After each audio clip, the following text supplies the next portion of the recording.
എല്ലാവർക്കും വീണ്ടും ഹാർദവമായ സ്വാഗതം.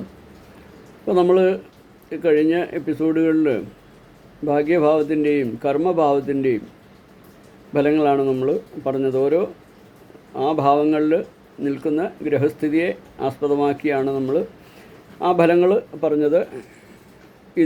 ഈ എപ്പിസോഡിൽ നമ്മൾ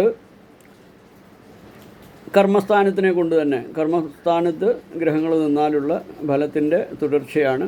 അപ്പോൾ ഇവിടെ ലഗ്നത്തിൻ്റെയോ ചന്ദ്രലഗ്നത്തിൻ്റെയോ 10 ശുക്രനാണ് നിൽക്കുന്നതെങ്കിൽ ജാതകൻ സകല ശാസ്ത്രങ്ങളിലും സകല കലകളിലും അഭ്യസിച്ച് അവയുടെ പ്രായോഗ ചാതുര്യം കൊണ്ട് ധനസമ്പാദനം ചെയ്യുന്നവനായിരിക്കുമെന്നാണ്.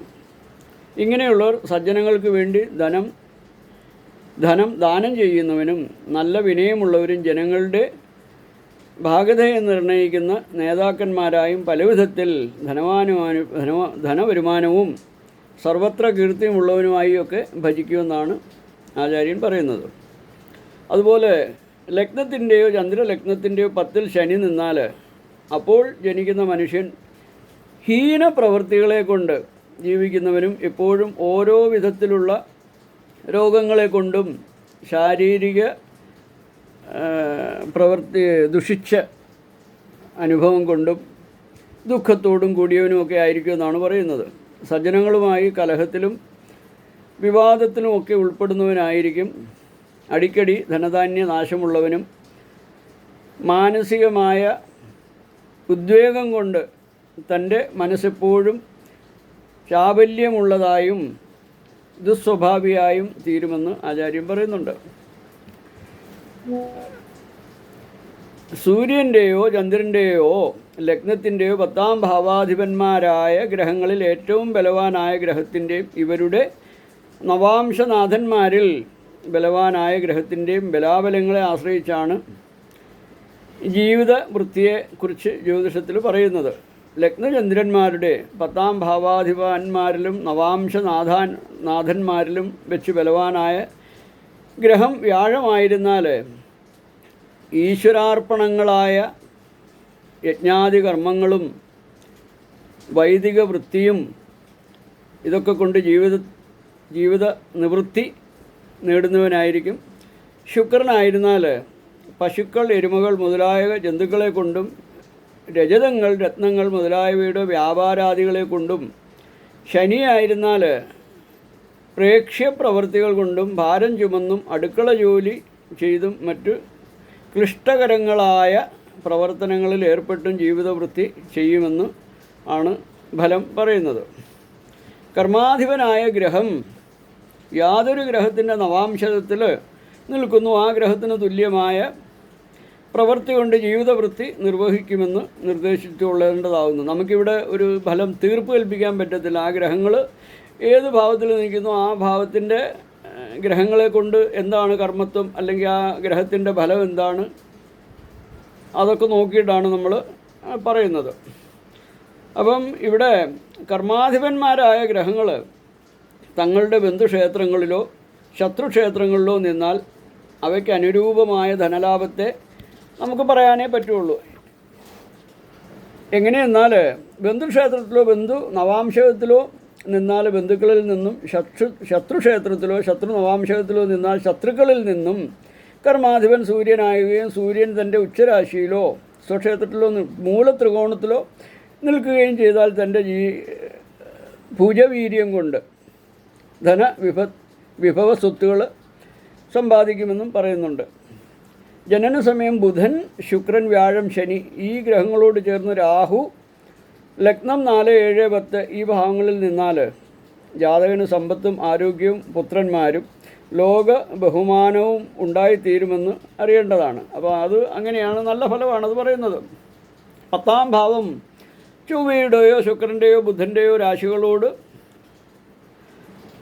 രാശികളുമായിട്ട് അതിൽ യഥാക്രമം ഭാവാധിപന്മാർ രാഹുവിനോടുകൂടി നിൽക്കുകയും ചെയ്താൽ ജാതകന് വൃദ്ധിക്ക് ക്ഷയങ്ങൾ കൂടെ അനുഭവത്തിൽ വരുന്നതായിരിക്കുമെന്നാണ് പറയുന്നത്.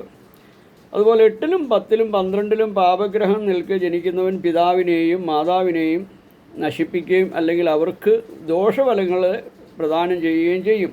ദേശം തോറും അലഞ്ഞു തിരിഞ്ഞ് നടക്കുന്ന സ്വഭാവമായിരിക്കും ഇവർക്ക് വരിക. അതുപോലെ തന്നെ ജന്മകാലത്ത് ധനുവിൽ സൂര്യനും, കുംഭത്തിൽ ശനിയും, മേടത്തിൽ ചന്ദ്രനും, മകരത്തിൽ ശുക്രനും നിൽക്കുന്നുവെങ്കിൽ ജാതകന് പിതൃധനം അനുഭവിക്കാനിട ആകാത്ത വിധം അനുഭവിക്കാൻ യോഗമില്ലാത്ത വിധം അത് നശിച്ചു പോകുമെന്നാണ് പറയുന്നത്.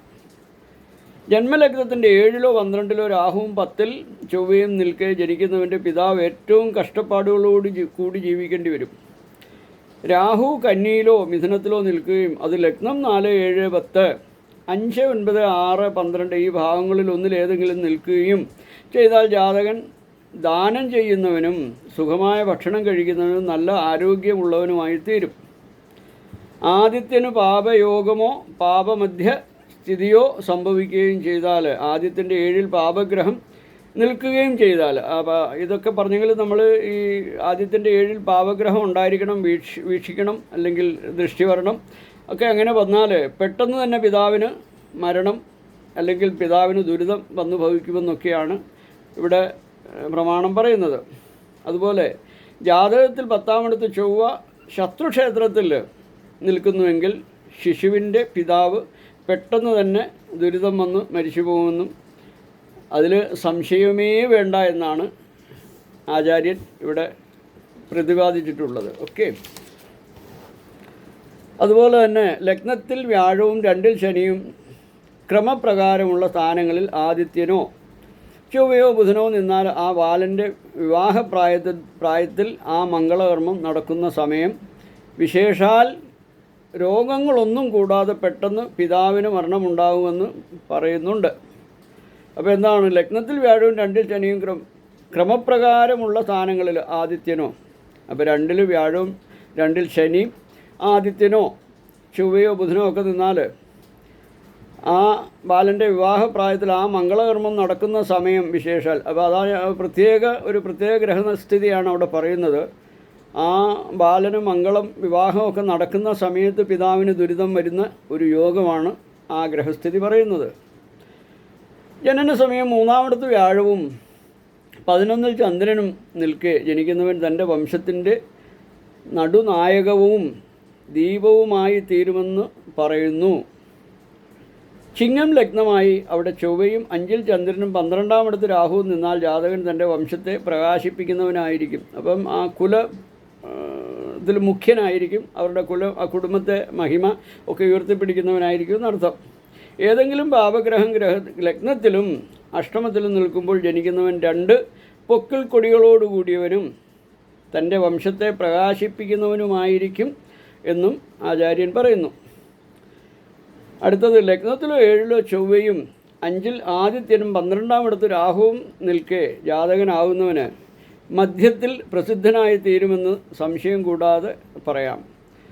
അപ്പം ഇതാണ് അടുത്ത വേറൊരു വിശദീകരണവുമായിട്ട് അല്ലെങ്കിൽ വേറൊരു ഫലവുമായിട്ട് അടുത്ത എപ്പിസോഡിൽ വരുന്നതായിരിക്കും. അതുവരെ എല്ലാവർക്കും നന്ദി, നമസ്കാരം. ഹരി ഓം, ഹരി ഓം, ഹരി ഓം.